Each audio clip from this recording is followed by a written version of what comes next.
அனைவருக்கும் வணக்கம். இந்த பதிவில் ஆகஸ்ட் மாதம் தேய்பிறை பஞ்சமி தினத்தன்று வராகி அன்னைக்கு தேங்காய் தீபம் ஏற்றுபவர்கள் இந்த ஒரு பொருளை சேர்த்து ஏற்றி பாருங்க. வறுமையில் இருப்பவர்கள் கூட நல்ல ஒரு வசதியான வாழ்க்கை வாழலாம். பண கஷ்டங்கள், கடன் பிரச்சனைகள் இருக்குது, பண வரவு வேண்டும், வருமானம் அதிகரிக்க வேண்டும், அப்படி என்றால் இந்த பொருளை சேர்த்து தீபம் ஏற்றுங்க. வெள்ளிக்கிழமை தான் நமக்கு பஞ்சமி திதி. வெள்ளிக்கிழமை மாலை 6 மணிலிருந்து இரவு 9 மணிக்குள்ளே நீங்கள் வராகி அன்னைக்கு வழிபாடு செய்து கொள்ளலாம். வெள்ளிக்கிழமை மாலை வழிபாடு செய்ய முடியாதவர்கள் சனிக்கிழமை காலையில் வழிபாடு செய்து கொள்ளலாம். ஆவணி மாதம் இந்த தேய்பிறை பஞ்சமி தினத்தன்று எல்லோருமே தேங்காய் தீபம் ஏற்றலாமா அப்படின்னா தாராளமாக ஏற்றலாம். உங்களுக்கு விருப்பம் இருக்கும் அப்படின்னா வராகி அன்னைக்கு தேங்காய் தீபம் ஏற்றி வைத்து வழிபாடு செய்யலாம். அன்னைக்கு தேங்காய் தீபம் ஏற்றுவது ரொம்ப சிறப்பான ஒரு தீபம். உங்களுக்கு பக்கத்தில் ஆலயம் கோவில் அமைந்திருக்கு அப்படின்னா கூட நீங்கள் அங்கே போயிட்டு கூட தேங்காய் தீபம் ஏற்றலாம். போன தடவை கேட்டிருந்தீங்க தேங்காய் தீபம் கோவிலில் போய் ஏற்றலாமா அப்படின்ட்டு. வராகியம்மன் கோயிலில் தாராளமாக போயிட்டு தேங்காய் தீபம் ஏற்றி வழிபாடு செய்துட்டு வரலாம். தேங்காய் தீபம் தான் வராகி அன்னைக்கு தேய்பிறை பஞ்சமி தினத்தன்று ஏற்றி வழிபாடு செய்வாங்க. அதனால் போயிட்டு நீங்கள் ஏற்றலாம். அல்லது வீட்டிலே இருந்தபடி ஏற்றலாமான்னா உங்களுடைய விருப்பம்தான். ஏற்றணும் விருப்பப்படுறீங்க அப்படின்னா தாராளமாக ஏற்றிக்கொள்ளலாம். தேய்பிறை பஞ்சமி தினத்தன்று மட்டும் நீங்கள் வளர்பிறை பஞ்சமி நமக்கு வரும், தேய்பிறை பஞ்சமி மாதம் இருமுறை வரும். நீங்கள் 2 பஞ்சமிக்குமே நீங்கள் தேங்காய் தீபம் ஏற்றலாம், அல்லது தேய்பிறை பஞ்சமிக்கு மட்டும் ஏற்றலாம். ஏன்னா தேங்காய் தீபம் எதற்காக ஏற்றுவாங்க அப்படின்னா வறுமை நீங்குவதற்காக, பிரச்சனை போகுவதற்காக, எதிரி தொல்லைகள் நீங்குவதற்காக, கஷ்டங்கள் போகுவதற்காக தான் தேங்காய் தீபம் ஒரு பரிகாரமாக நம்ம ஏற்றி வழிபாடு செய்கிறாங்க. அதனால் தாராளமாக தேங்காய் தீபம் தேய்பிறை பஞ்சமி தினத்தன்று ஏற்றி வழிபாடு செய்யலாம். இப்போ ஒருவேளை உங்களுக்கு தேங்காய் தீபம் ஏற்ற முடியல அப்படின்னா நீங்கள் நார்மலாக இருக்கிற அகல் விளக்குலே நீங்கள் தீபம் ஏற்றி வைத்தாலே போதும். வராகியனோட அன்பும் ஆசீர்வாதமும் உங்களுக்கு நிச்சயமாக கிடைக்கும். வராகியனையோட படமோ சிலையோ இருக்குது அப்படின்னா படத்திற்கு நல்லா அலங்காரம் செய்துட்டு பூக்களால் அலங்காரம் செய்யணும். பூக்கள் செவ்வரளி, செம்பருத்தி, மல்லிகைப்பூ, பிச்சிப்பூ, உங்கள்கிட்ட என்ன மலர்கள் கிடைக்குதோ அந்த மலர்களால் அலங்காரம் செய்துட்டு தேங்காய் தீபம் ஏற்றி வைத்து வழிபாடு செய்யலாம். தேங்காய் தீபம் ஏற்றும்போது பச்சரிசி பரப்பி அதற்கு மேலே தேங்காய் வைத்து நீங்கள் ஒவ்வொரு மூடிக்குமே 5 மஞ்சள் குங்குமம் போட்டு வைத்து தீபம் ஏற்றி வைத்து வழிபாடு செய்யலாம். மிகவும் பணத்திற்கு கஷ்டமாக இருக்கின்றது, கடன் பிரச்சனை இருக்குது, அப்படி இருப்பவர்கள் தேங்காய் தீபம் ஏற்றி அதில் முக்கியமாக நீங்கள் போட வேண்டிய ஒரே ஒரு பொருள் என்ன அப்படின்னா ஏலக்காய்.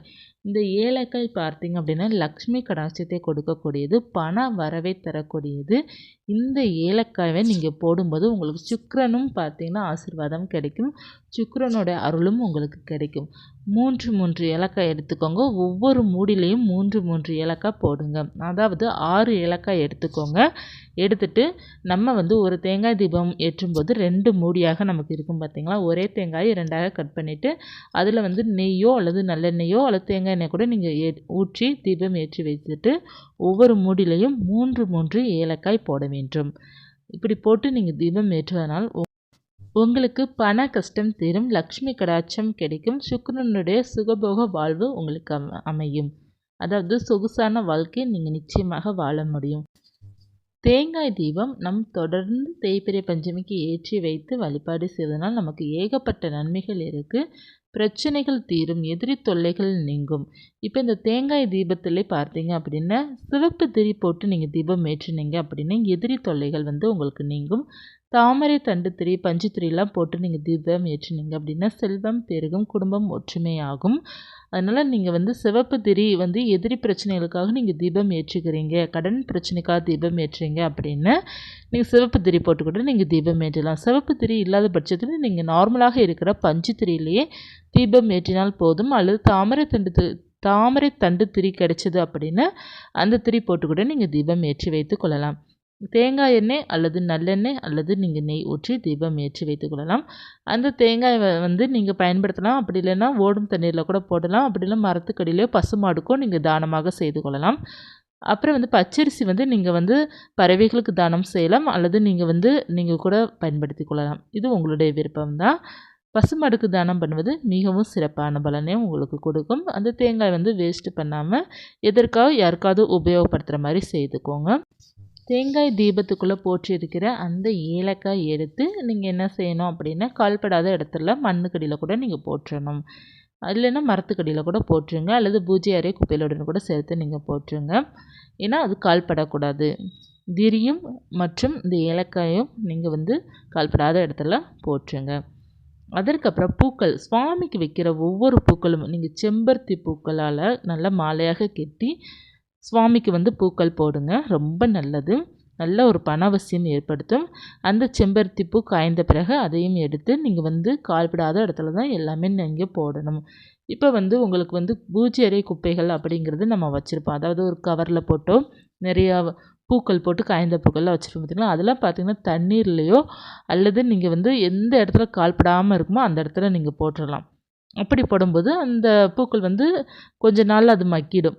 ஸோ அதனால் நீங்கள் கால்படாத இடத்துல மண்ணில் போட்டுருங்க.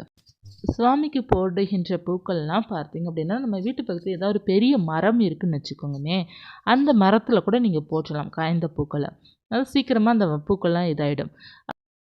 ஒருவேளை உங்களால் எதுவுமே பண்ண முடியல, அந்த மாதிரிலாம் போடுறதுக்கான இடங்கள் எதுவுமே கிடையாது, அப்படி இருப்பவர்கள் நாங்கள் இல்லை குப்பையில் தான் பூக்கள்லாம் போட்டாகணும் அப்படி இருப்பவர்கள் அந்த பூக்களை நீங்கள் ஒரு நல்ல ஒரு நியூஸ் பேப்பரில் நல்லா மடித்து வச்சு, அதற்கு மேலே மறுபடியும் ஒரு பேப்பரை மடித்து வச்சு ஒரு கவரில் கட்டி நீங்கள் போடுங்க. வராகி அன்னை வழிபாடு ரொம்ப எளிமையான முறை வழிபாடு தான் பஞ்சமி தினத்தன்று. ஆனால் நல்ல மாற்றங்கள் உங்களுக்கு இருக்கும். நம்பிக்கையுடன் நீங்கள் வழிபாடு செய்யுங்க. வராகி அன்னையை முழுவதுமாக நீங்கள் நம்பினால் உங்களுக்கு எந்த பிரச்சனையும் வராது. நம்பிக்கையோடு நீங்கள் ஒரு நாள் வழிபாடு செய்தாலும் முழு திருப்தியோடு நீங்கள் வழிபாடு செய்துக்கோங்க. வராகி அன்னை ஆசீர்வாதம் உங்களுக்கு பரிபூர்ணமாக இருக்கும். வராகி பாடல்கள்லாம் பஞ்சமி தினத்தன்று நீங்கள் கேட்பது ரொம்ப நல்லது. காதால் கேட்டால் கூட போதும். ஒரு ஃபோனில் கூட நீங்கள் யூடியூப்பில் போட்டு பார்க்கலாம், அப்படி கேட்கலாம். இல்லை டிவியில் ஓடுது அப்படின்னா டிவியில் கூட அந்த பாடல்கள்லாம் போட்டு நீங்கள் கேளுங்க. ரொம்ப நல்லது. வெள்ளிக்கிழமை ரொம்ப சிறப்பான நாளாக நமக்கு அமைந்திருக்கிறது நமக்கு பஞ்சமி பூஜை. ஏன்னா பஞ்சமி வெள்ளிக்கிழமை அமைவதெல்லாம் ரொம்ப சிறப்பானது. வெள்ளி செவ்வாயில் நமக்கு வருது அப்படின்னா ரொம்ப நல்லது. ஏன்னா அம்மனுக்கு உகந்த நாளே வெள்ளி செவ்வாய், இந்த மாதிரி நாட்கள் தான் அம்மனுக்கு உகந்த நாட்கள். அந்த நாளன்று பூஜைகள், அதாவது பஞ்சமி பூஜைகள் வரும்போது இன்னமும் நமக்கு கூடுதல் சிறப்பு இருக்கும். லக்ஷ்மி கடாட்சம் நமக்கு கிடைக்கும். அன்னையோட அருள் பரிபூர்ணமாக இருக்கும். அந்த நாள் பூஜை செய்யும்போது மிகவும் அமைதியாக சாந்தமாக பூஜை செய்யுங்க. யாருக்கிட்டையும் சண்டை சச்சரவு போடாமல் திருப்தியாக பூஜை பண்ணுங்கள். தேங்காய் தீபம் ஏற்றாட்டால் கூட பரவாயில்ல, நீங்கள் ஒரு அகல் விளக்கு ஏற்றினாலும் அந்த திருப்தியாக நீங்கள் பூஜை செய்துக்கோங்க. பூஜையோட வராகி அம்மனுடைய படமோ அல்லது சிலையோ இல்லை அப்படின்னா கூட நீங்கள் விளக்கு மட்டும் ஏற்றி வைத்து நீங்கள் வழிபாடு செய்துக்கோங்க. ரொம்ப நல்ல பலன் உங்களுக்கு கொடுக்கும். இந்த பதிவு உங்களுக்கு உபயோகமாக இருக்கும்னு நினைக்கிறேன். இருந்துச்சுன்னா லைக் பண்ணிக்கோங்க. இது போன்ற ஆன்மீக தகவல் தெரிந்து கொள்ளணும் அப்படின்னு சேனலை சப்ஸ்கிரைப் பண்ணி வச்சுக்கோங்க. நம்ம தொடர்ந்து வராகியன் பற்றிய தகவல் பார்க்கலாம். மற்ற ஆன்மீக தகவல் நான் கொடுத்துட்டு தான் இருக்கேன். உங்களுக்கு பாருங்கள், உபயோகமாக இருந்துச்சு அப்படின்னா பார்த்துக்கோங்க. மீண்டும் ஒரு தகவலை சந்திக்கிறேன். நன்றி.